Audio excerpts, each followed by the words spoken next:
Why do Americans have big muscles is a question that gets asked all the time.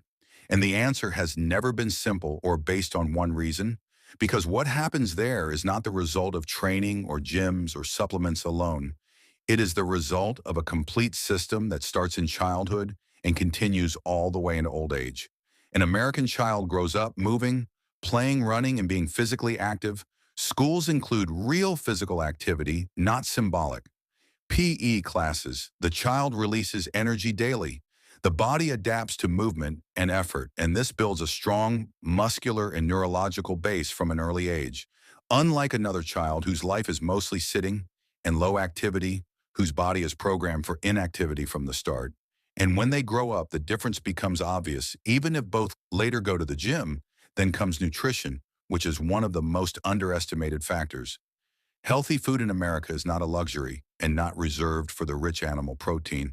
Is widely available eggs, meat, chicken milk, full-fat dairy products, and their prices compared to average salaries are very affordable, which means the average person can eat sufficient protein every single day without psychological or financial stress. And when the body consistently receives enough protein and calories over long periods, it naturally builds muscle. Even if training is not professional, then we move to gyms in America. Gyms are everywhere, literally in every neighborhood and every street. Monthly memberships are cheap relative to income. Many gyms are open 24 hours and equipped with modern machines, so there are no excuses. People do not need to plan or struggle to train. Exercise becomes part of the daily routine, just like sleep and food, and that makes consistency easy. And consistency is the number one factor in building muscle. Not intensity, not fancy programs. Then comes income and quality of life. A man who is not under constant psychological pressure and not worried all the time about food, rent, and bills sleeps better, recovers better, has better hormones. Chronic stress puts the body in survival mode, not building mode. It lowers testosterone and raises cortisol, which destroys muscle no matter how hard you train. Unlike someone whose life is relatively stable, whose body responds faster and more visibly to training, supplements are another factor in. America's supplements are not a dream or a risk. Protein powder is affordable. Creatine is one of the cheapest supplements in the world. Quality is reliable. There is no fear of fake products, supplements. There are simply tools to help meet nutritional needs. Not magic, but they make a difference over the long term. Then there is culture. Society itself encourages strength. A strong body is associated with discipline, seriousness, and even social attractiveness.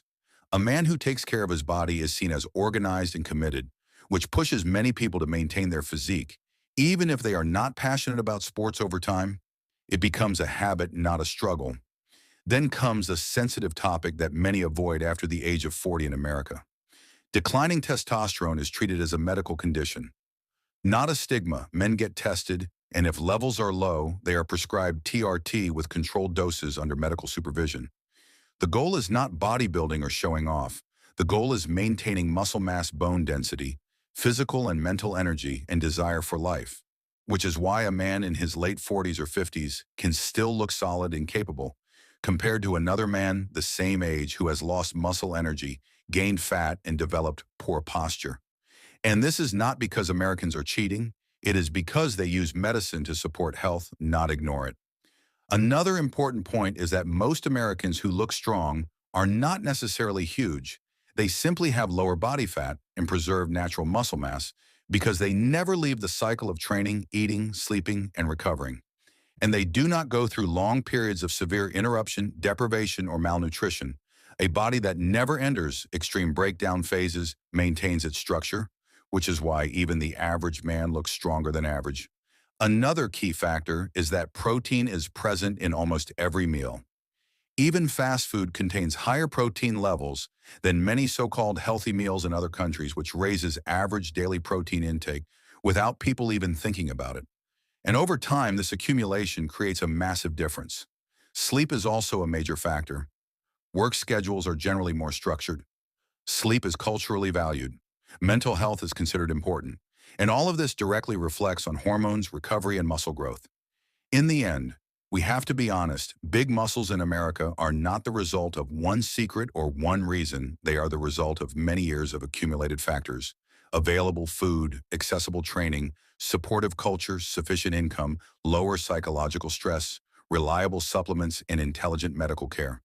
Each factor alone is not enough, but when combined, they produce the result people are surprised by and try to explain only through genetics. But the truth is that genetics without the right environment are useless. And if you truly understand this system, you can apply what is possible in your own life and build the best version of yourself, even if you do not live there, because the body responds to rules, not wishes.